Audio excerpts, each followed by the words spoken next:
Last subtopic for this chapter, which is on Doppler effect. So in this subtopic, you have to be able to state Doppler effect for sound waves, apply Doppler effect equation for relative motion between source and observer. So for your syllabus, it is limited to stationary observer and moving source, and vice versa. Okay, so dia tiada boleh yang bila dua-dua bergerak lah. Okay, so these three statements are some of the examples of Doppler effect in daily life lah. So when the source of sound is moving towards an observer, the pitch to observer here will be higher than when the source is at rest. When the source is traveling away from the observer, the pitch will be lower. So this is what we call Doppler effect, the phenomenon of Doppler effect. So what is actually Doppler effect? It is the change in the apparent frequency of a wave as a result of relative motion between the source and the observer. Okay, so kalau kita tengok ni, when there is no motion between the source and the observer, both observer will hear the same frequency. Okay, so same velocity, same frequency lah sekarang ni. So movement of the source would alter the wavelength and the received frequency of sound, even though the source frequency and sound velocity are unchanged. Okay, so as the source moves away from this observer, the same number of waves are expanded. Okay, so they are expanded to fill a larger distance. Okay, so since velocity is constant, the wavelength will increase, hence the frequency will be less. Okay, so untuk the one yang approaching, as the source is approaching this observer, the same number of waves are compressed into smaller distance. Okay, so yang di sini wavelength dia kurang, so the frequency is higher. Okay, so sesuai lagi banyak compare yang di sini. Okay, so this observer over here, she hears sound of longer wavelength, lower frequency and lower pitch. This on the other, this stick man on the other side hears sounds of shorter wavelength, higher frequency, higher pitch. Macam tu. Okay. Okay, so this is the Doppler effect punya equation. So usually it's either this top yang tinggal V je ataupun this bottom yang tinggal V. Tapi dia sentiasa V plus VS ka ataupun V plus VO over V. Dia sentiasa macam ni. Okay, so this is a method that is used to determine whether you use positive atau negative lah, OS method. Saya pun baru belajar. Dia tahu lah kalau betul saya ajar. Tapi betul lah bakal kan. Okay, so kalau the observer is approaching a stationary source, this is your source. So sekarang ni dia berjalan lah mau pergi di source. Okay, kalau dari sini kita akan start dari observer ni pergi di sini. So arrow ni bagi tahu kita kita guna positif atau negatif. Okay, so dari observer ni dia pergi source. Okay, observer pergi source, so dia pergi kanan lah begini. So sebab VS sudah kosong, so V je lah tinggal di bawah. Kan VS ni kosong, so dia tinggal V plus V not plus V0, so V. Boleh faham kan yang tu? Tinggal yang macam ni. So di sini kan kita perlu decide positif atau negatif. So kita guna method yang ini. So dari observer dia pergi source, so kita guna positif. So dapatlah this equation. Sekarang ni pula observer ni pula moving away from the stationary source. So stationary source dari observer ni dia moving away. Dia tidak mau pergi S, so dia pergi kiri lah. Dia tidak mau pergi the source, so guna negatif. So that's why negatif di sini. Untuk yang ni pula stationary observer. So bila stationary observer, kita punya equation ni kita jadi V over VS. Dia terbalik ni sebab ada satu case yang dua-dua bergerak batu. Tapi untuk kamu tidak kan. So macam okay. So V over VS. Okay, ini equation untuk observer yang stationary. So untuk this case, it will be source is going towards the observer. So source dia mau pergi sini. So dia kita guna negatif. Okay. Kalau dia moving away, dari observer, dia tidak maulah pergi situ. So, dia begini. So, kita guna positif. Macam itulah konsep dia. Entahlah, faham je tu kalau buat sudah. Okay, so the relationship between the apparent frequency and the distance traveled by the source as it approaches or moving away from the stationary observer can be graphically drawn lah. Okay, so kalau soalan tanya graph dia ni, kamu lukis je lah macam ni.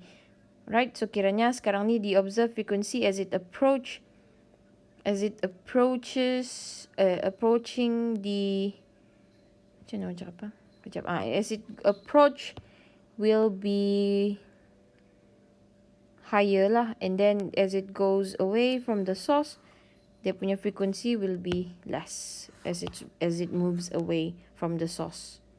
Okay, alright, that is for the theory part on subtopic number 7. Example 11, a train is moving at a constant speed of 20 meter per second, moving at a constant towards a stationary observer standing on the station platform, produces a loud sound signal at a frequency of 500 Hz. So you have to determine the frequency of sound heard by the observer, which is the apparent frequency, when the train is moving towards the observer, and then the second one when it passes the observer. Okay, so sekarang ni kita punya train observer stationary. So bila observer stationary, for this case kita guna OS plus. So sekarang ni kita punya observer is stationary and then the train is moving towards the observer. So dia begini. Okay, so kita guna negatif untuk di sini. Kalau dia passes the observer, so dari S ni dia temu pun pergi dia. Jadi kita guna positif. Gitu, okay? Okay, so sekarang ni kita tengok apa yang kosong. Observer punya velocity yang kosong. So untuk soalan ni, V ni kita akan guna speed of sound lah, which is 343 meter per second. Nanti saya tambah lagi lah di soalan, saya lupa belum mau tambah. Okay, so di sini kita akan guna the formula F A is equal to apa ni, observer 0 kan. So V di sini lah. So untuk question A, kita sudah decide kita guna negatif. So V minus VS. And then darab dengan frequency of the sound ataupun frequency of the source by itu. Okay. So that is 343 over 343 minus the source punya speed, which is 20 meter per second, times dengan the frequency of the source, which is 500 Hz.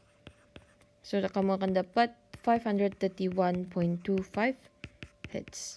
Question B pula, benda yang sama, cuma dia jadi positif. Okay, so 343 plus 20, 500.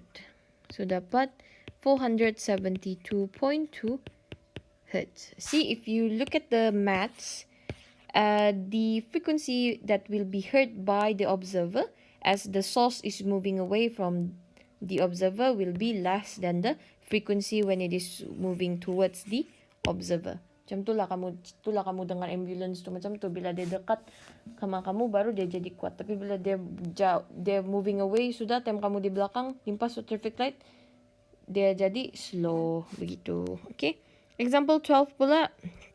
Sekarang ni, the whistle from a stationary policeman emits sounds of frequency of 100 Hz. So if the speed of sound is 330, what is the frequency of the sound heard by a passenger inside the car moving with the speed of 20 meter per second towards the junction and then away from the junction?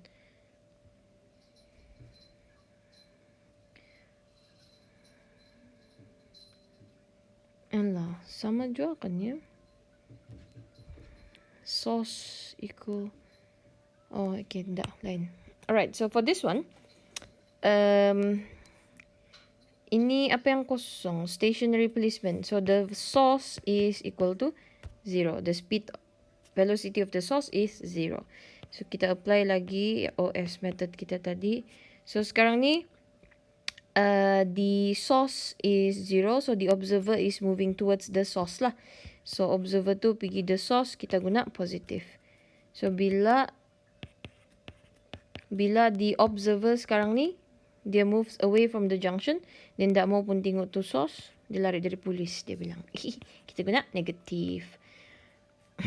Alright, so sekarang ni kita bolehlah solve the question. So the apparent frequency is equal to V plus V of the observer over VF. So ini kamu akan dapat 330 plus observer, which is 20. 330, frequency is 1000. So kamu akan dapat 1061 Hertz. Question B, away from the junction, is gonna be V minus observer. And then F. So kamu akan dapat 330 plus 20. Plus pula.